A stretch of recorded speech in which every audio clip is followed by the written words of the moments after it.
Vamos à leitura do Machado de Assis, o conto Quem Conta um Conto. Nós estamos utilizando este livro. Ele é um livro bem antigo, temos toda a nossa coleção. Ele é de 1938, editores W.M. Jackson, e é do livro Contos Fluminenses, volume 2.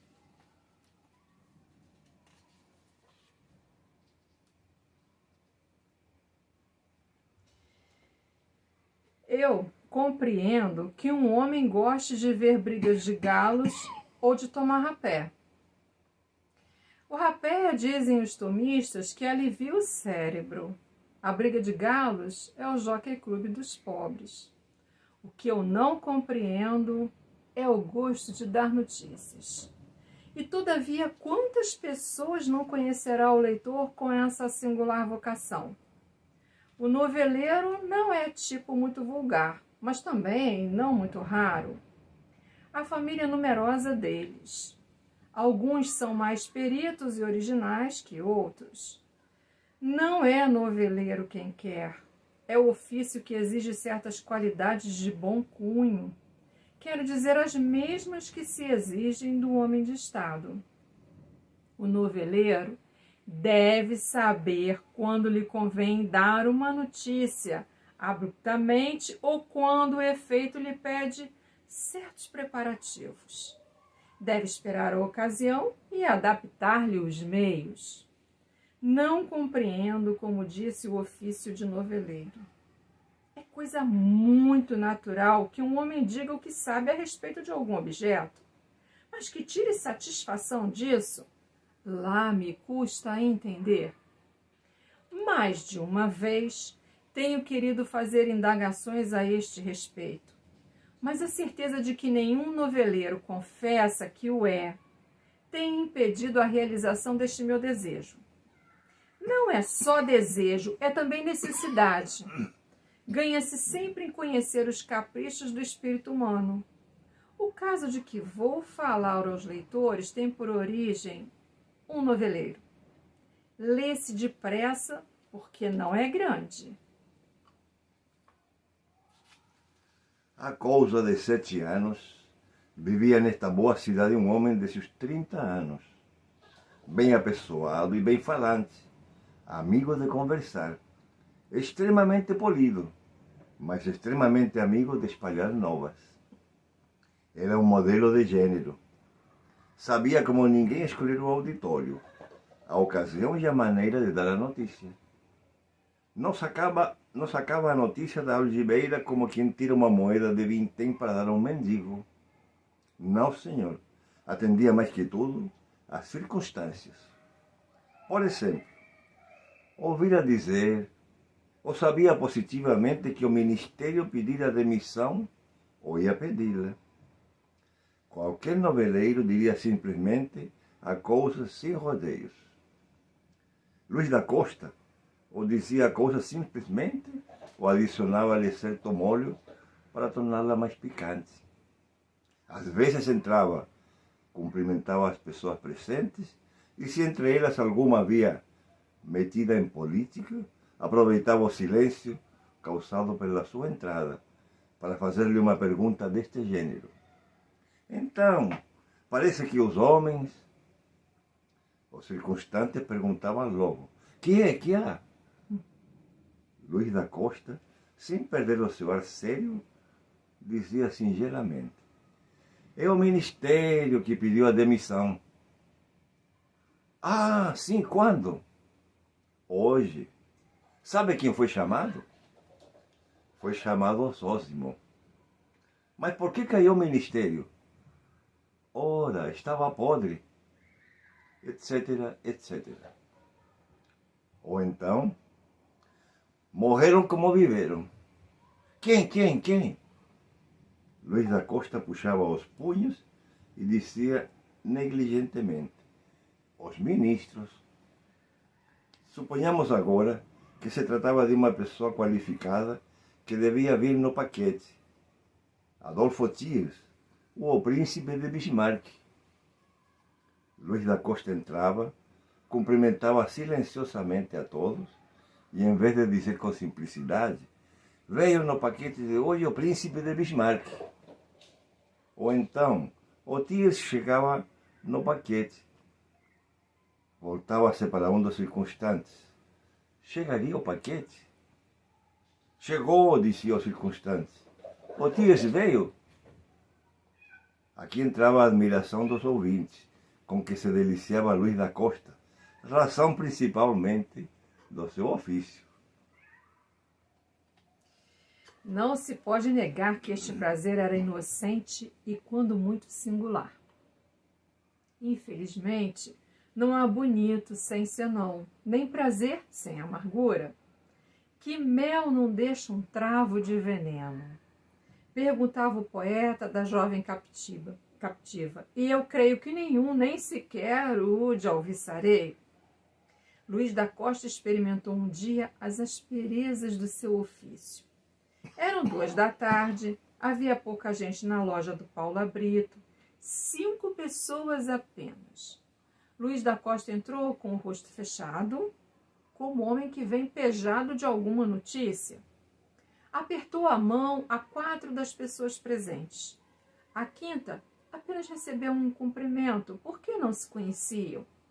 Houve um rápido instante de silêncio, que Luís da Costa aproveitou para tirar o lenço da algibeira e enxugar o rosto.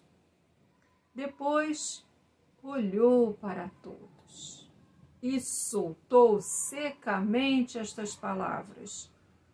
Então, fugiu a sobrinha do Gouveia? Disse ele rindo. Que Gouveia? Disse um dos presentes. O Major Gouveia, explicou Luís da Costa. Os circunstantes ficaram muito calados e olharam de esguelha para o 5º personagem, que, por sua parte, olhava para Luís da Costa. O Major Gouveia da Cidade Nova? Perguntou o desconhecido ao noveleiro. Sim, senhor. Novo e mais profundo silêncio. Luís da Costa, imaginando que o silêncio era efeito da bomba que acabava de queimar, entrou a referir os pormenores da fuga da moça em questão. Falou de um namoro com um alferes, da oposição do major ao casamento, do desespero dos pobres namorados, cujo coração mais eloquente que a honra adotar o alvitre de saltar por cima dos moinhos. O silêncio era sepulcral. O desconhecido ouvia atentamente a narrativa de Luís da Costa, meneando com muita placidez uma grossa bengala que tinha na mão. Quando o alviçareiro acabou, perguntou-lhe o desconhecido. E quando foi esse rapto? Hoje de manhã. Das 8 para as 9 horas. Conhece o Major Gouveia? De nome. Que ideia forma dele? Não forma ideia nenhuma. Menciono o fato por 2 circunstâncias. A primeira é que a rapariga é muito bonita. Conhece-a? Ainda ontem a vi. E a segunda circunstância? A segunda circunstância é a crueldade de certos homens em tolher os movimentos do coração da mocidade. O alferes de que se trata dizem-me que é um moço honesto. E o casamento seria, creio eu, excelente. Por que razão queria o major impedi-lo? O major tinha razões fortes, observou o desconhecido. Ah, conhece-o? Sou eu. Luís da Costa ficou petrificado. A cara não se distinguia da de um defunto. Tão imóvel e pálida ficou. As outras pessoas olhavam para os 2 sem saber o que iria sair dali. Deste modo correram 5 5 minutos.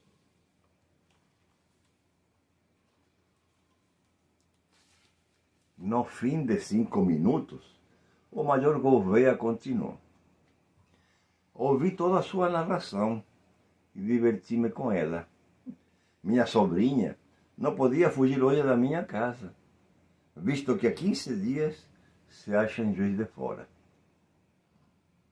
Luís da Costa ficou amarelo. Por essa razão, ouvi tranquilamente a história que o senhor acaba de contar, com todas as suas peripécias.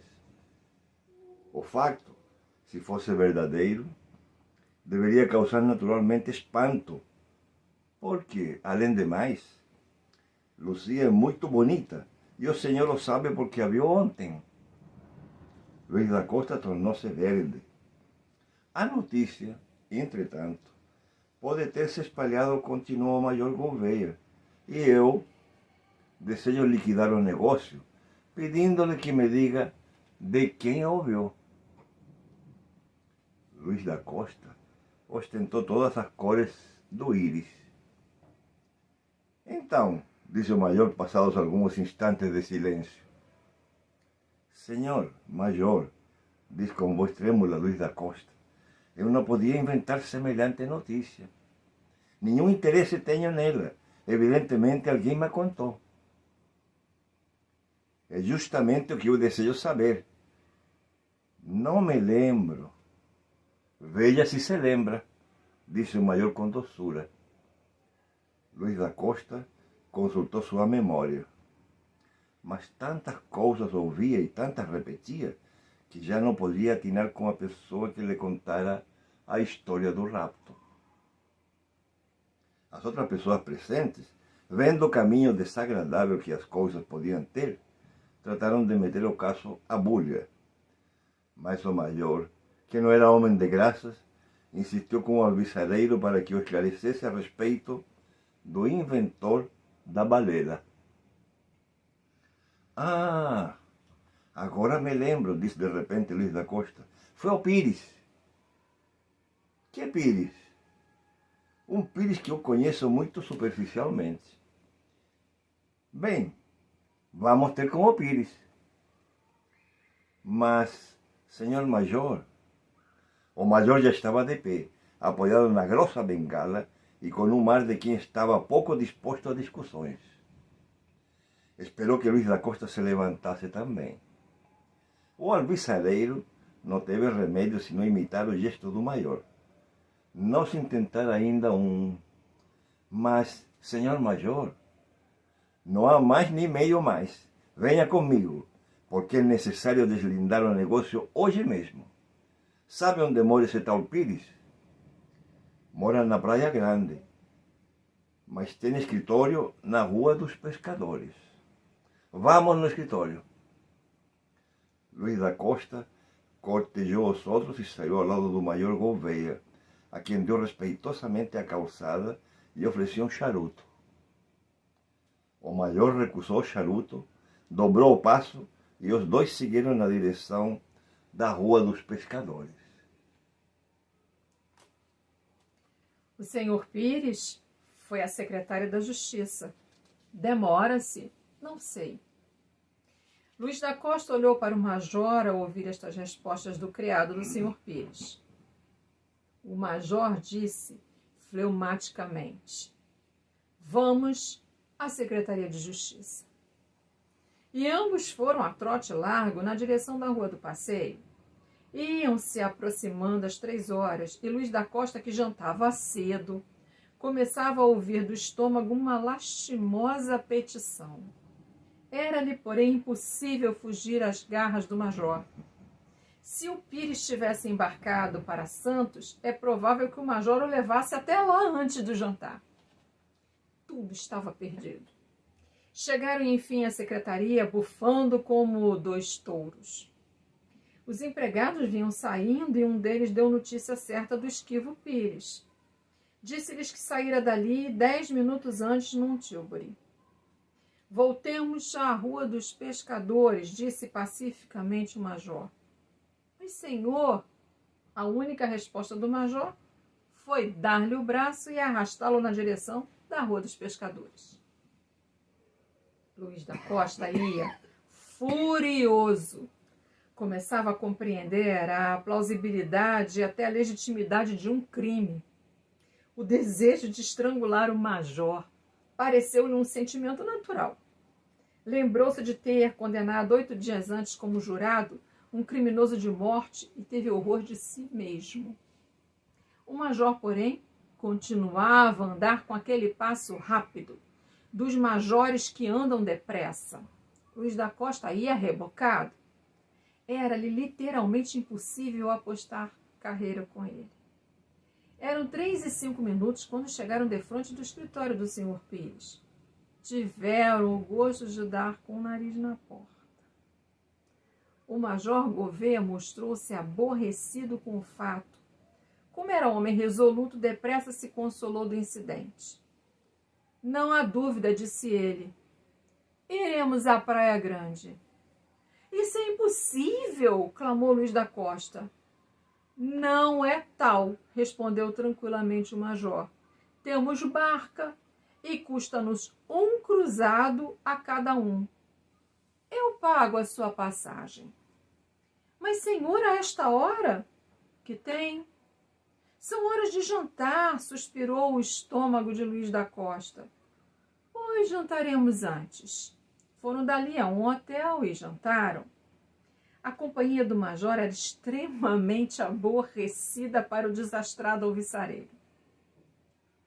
Era impossível livrar-se dela. Luís da Costa portou-se o melhor que pôde. Depois da sopa e do primeiro prato foi o começo da reconciliação. Quando veio o café e um bom charuto, Luís da Costa estava resolvido a satisfazer o seu anfitrião em tudo o que lhe aprovesse.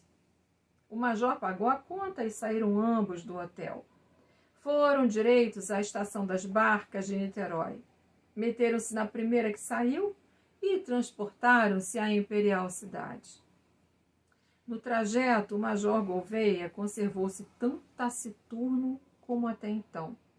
Luís da Costa, que já estava mais alegre, 5 ou 6 vezes tentou atar conversa com o major, mas foram esforços inúteis. Ardia, entretanto, por levá-lo até a casa do Sr. Pires, que explicaria as coisas como as soubesse. O Sr. Pires morava na Rua da Praia. Foram diretamente à casa dele. Mas se os viajantes haviam jantado, também o Sr. Pires fizera o mesmo. E como tinha por costume ir jogar o voltarete em casa do Dr. Oliveira, em São Domingos, para lá seguir a 20 minutos antes. O major ouviu esta notícia com a resignação filosófica de que estava dando provas desde as 2 horas da tarde. Inclinou o chapéu mais à banda e, olhando de esgueira para Luís da Costa, disse: Vamos a São Domingos. Vamos a São Domingos, suspirou Luís da Costa. A viagem foi de carro, o que de algum modo consolou o noveleiro. Na casa do Dr. Oliveira, passaram pelo dissabor de bater 5 vezes antes que viessem abrir. Enfim vieram. Está cá o Sr. Pires? Está sim, senhor, disse o moleque. Os dois respiraram. O moleque abriu-lhes a porta da sala, onde não tardou que aparecesse o famoso Pires, o intruvável. Era um sujeitinho baixinho e alegrinho.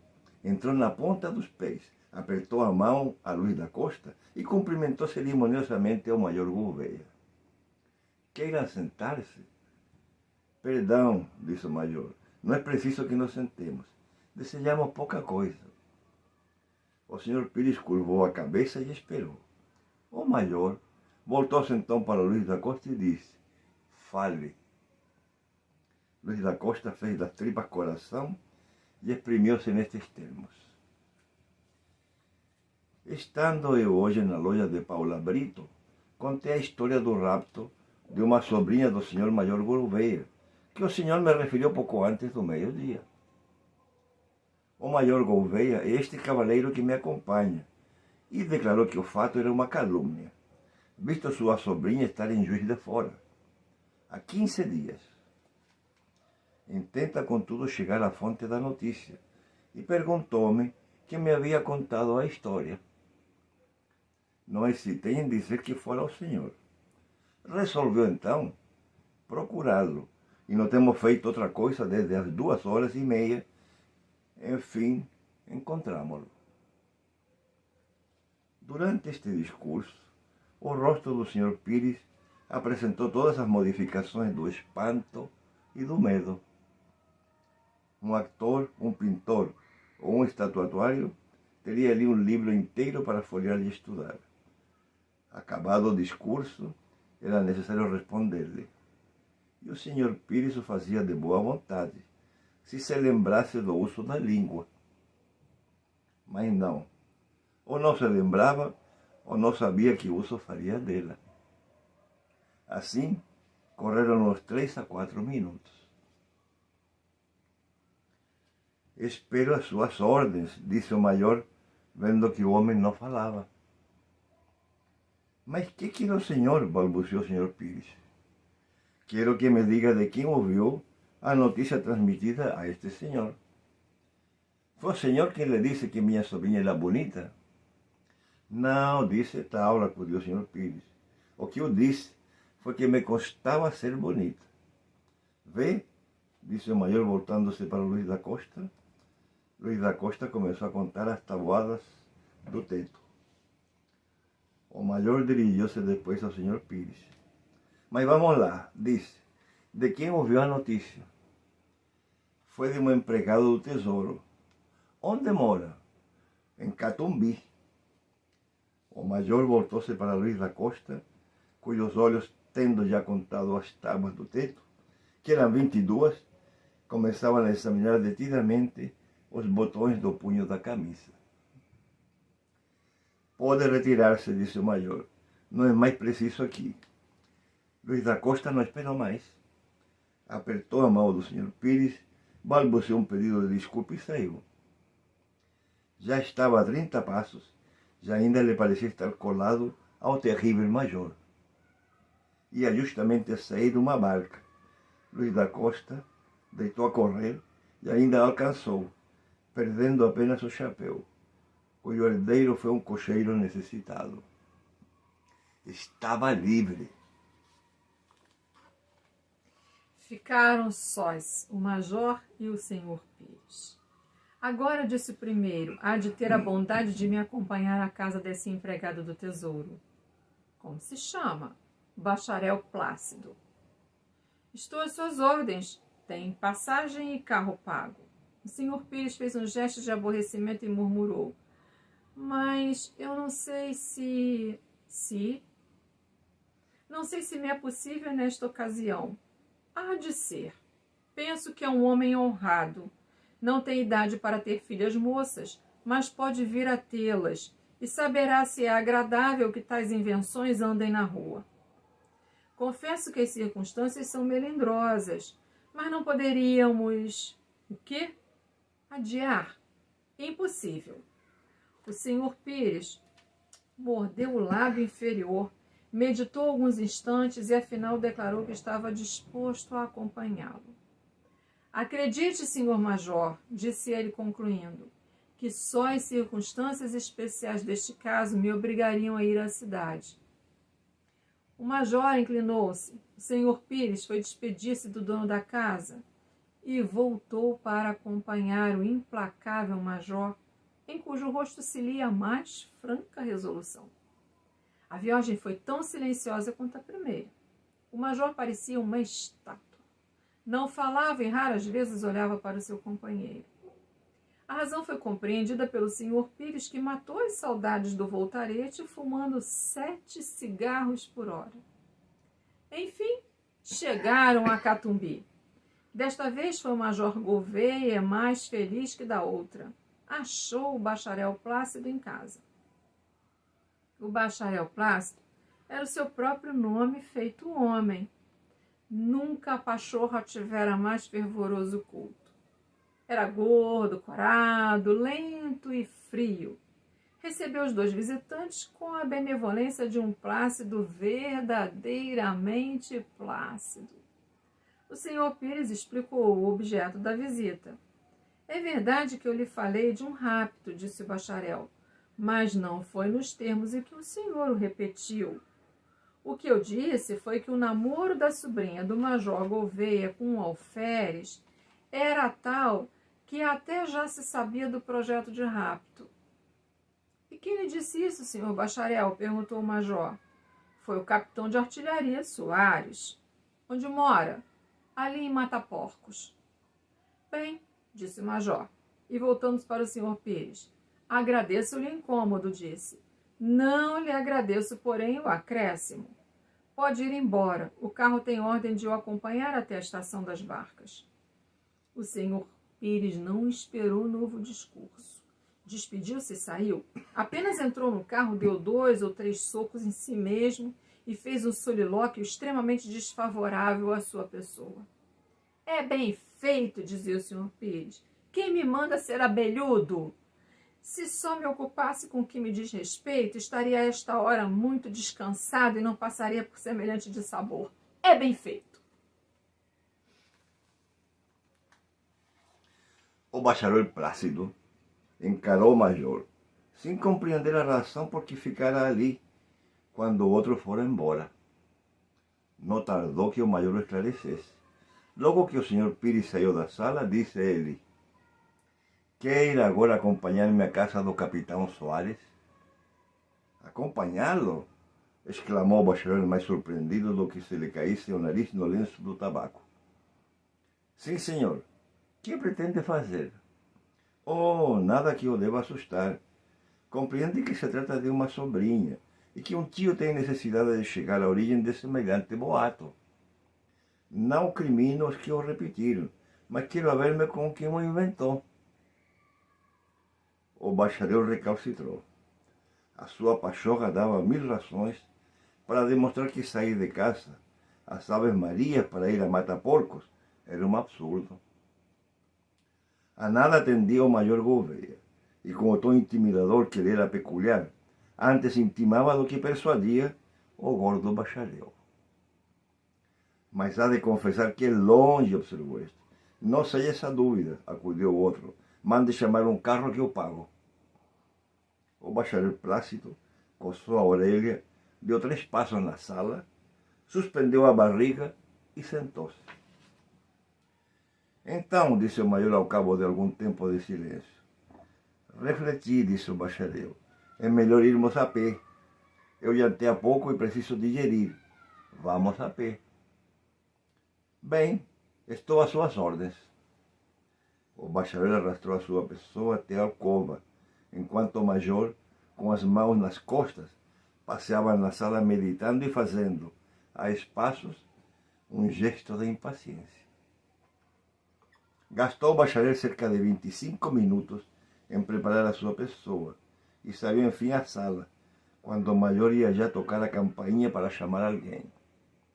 Pronto, pronto, vamos. Deus vá conosco. Saíram os dois na direção de Mataporcos. Se uma pipa andasse, seria o bacharel Plácido. Já porque a gordura não o consentia, já porque desejava pregar uma peça ao importuno, o bacharel não ia sequer com passo de gente. Não andava, arrastava-se. De quando em quando parava, respirava e bufava, depois seguia vagarosamente o caminho. Com este, era impossível o major empregar o sistema de reboque que tão bom efeito teve com Luís da Costa.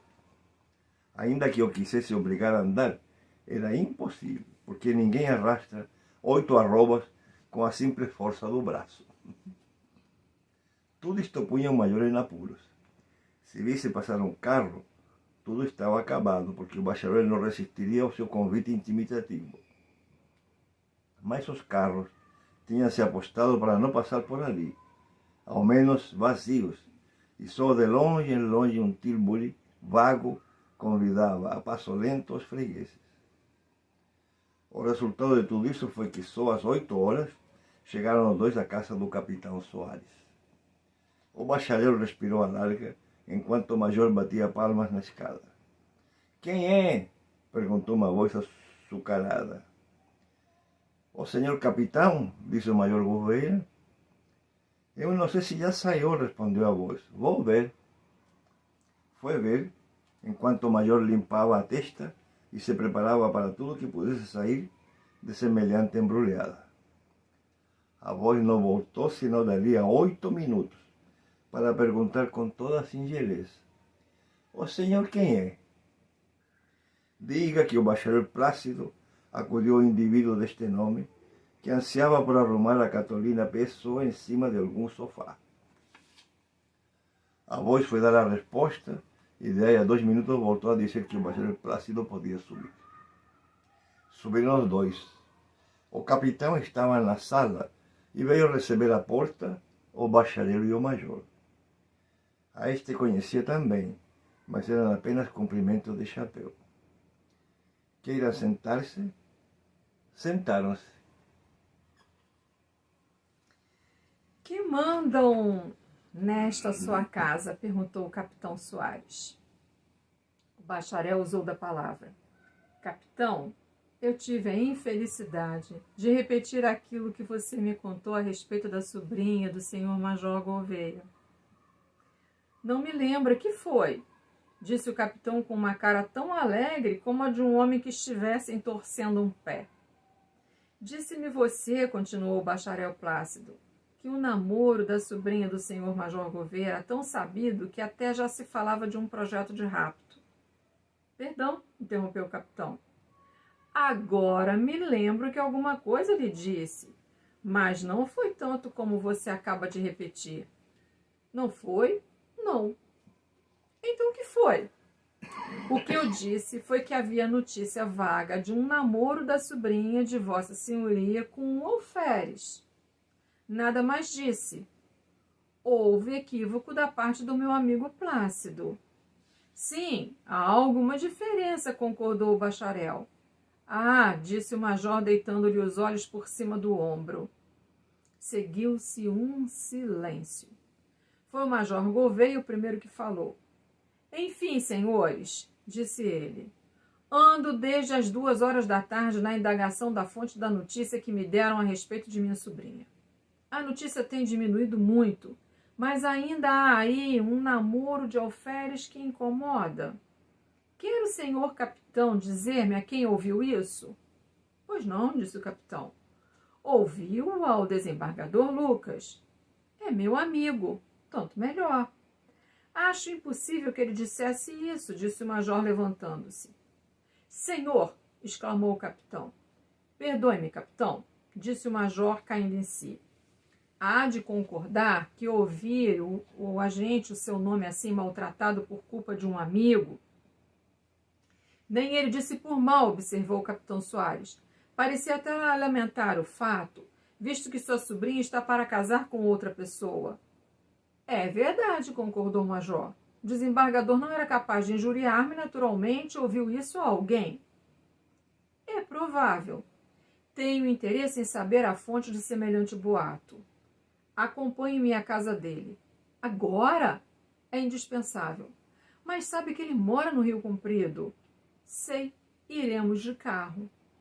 O bacharel Plácido aprovou esta resolução e despediu-se dos 2 militares. Não podíamos adiar isso para depois? Perguntou o capitão logo que o bacharel saiu. Não, senhor. O capitão estava em sua casa, mas o major tinha tal império na voz ou no gesto quando exprimia sua vontade que era impossível resistir-lhe. O capitão não teve remédio senão ceder. Preparou-se, meteram-se num carro e foram na direção do Rio Comprido, onde morava o desembargador. O desembargador é um homem alto e magro, dotado de excelente coração, mas implacável contra quem quer que lhe interrompesse uma partida de gamão. Ora, justamente na ocasião em que os 2 lhe bateram à porta, jogava ele o gamão com o coadjutor da freguesia, cujo dado era tão feliz que em menos de 1 hora lhe dera já 5 gangas. O desembargador fumava, figuradamente falando, e o coadjutor sorria quando o moleque foi dar parte de que 2 pessoas estavam na sala e queriam falar com o desembargador. O digno sacerdote da justiça teve ímpetos de atirar o copo à cara do moleque. Conteve-se, ou antes traduziu seu furor num discurso furibundo contra os importunos e maçantes. Há de ver que algum procurador à procura de autos, ou à cata de autos, ou à cata de informações, que os leve o diabo a todos eles. Vamos, tenha paciência, dizia-lhe o coadjutor. Vá ver o que é, que eu espero. Talvez que esta interrupção corrija a sorte dos dados. Tem razão. É possível, concordou o desembargador, levantando-se e dirigindo-se para a sala. Na sala, teve a surpresa de achar dois conhecidos. O capitão levantou-se sorrindo e pediu-lhe desculpas do incômodo que lhe vinha dar. O major levantou-se também, mas não sorria. Feitos os cumprimentos, foi exposta a questão. O capitão Soares apelou para a memória do desembargador, a quem dizia ter ouvido a notícia do namoro da sobrinha do major Gouveia. Recordo-me ter-lhe dito, respondeu o desembargador, que a sobrinha de meu amigo Gouveia piscara o olho ao alferes, o que lamentei do fundo da alma, visto estar para casar. Não lhe disse, porém, que havia namoro. O major não pôde disfarçar um sorriso, vendo que o boato ia diminuir à proporção que se aproximava da fonte. Estava disposto a não dormir sem dar com ela. Muito bem, disse ele. A mim não basta ser dito. Desejo saber a quem ouviu, a fim de chegar ao primeiro culpado de semelhante boato. A quem ouvi? Sim, foi ao senhor. A mim? Sim, senhor, sábado passado. Não é possível. Não se lembra que me disse na rua do ouvidor, quando falávamos das proezas da... Ah, mas não foi isso, exclamou o major. O que eu lhe disse foi outra coisa. Disse-lhe que era capaz de castigar minha sobrinha se ela, estando agora para casar, deitasse os olhos a algum alferes que passasse. Nada mais? Perguntou o capitão. Mais nada. Realmente curioso. O major despediu-se do desembargador. Levou o capitão até Mata-Porcos e foi direito para casa praguejando contra si e todo o mundo. Ao entrar em casa, estava já mais aplacado. O que o consolou foi a ideia de que o boato podia ser mais prejudicial do que fora. Na cama ainda, pensou no acontecimento, mas já se ria da maçada que dera aos noveleiros. Suas últimas palavras antes de dormir foram: quem conta um conto...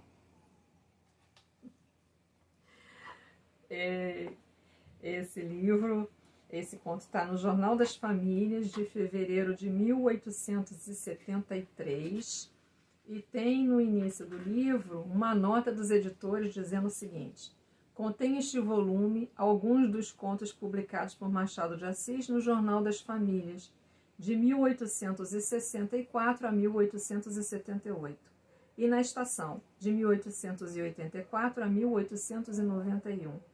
São do mesmo gênero e alguns da mesma época dos que se encontram em contos fluminenses. Eu sou Maria Cristina. Eu sou Sérgio Rodrigues.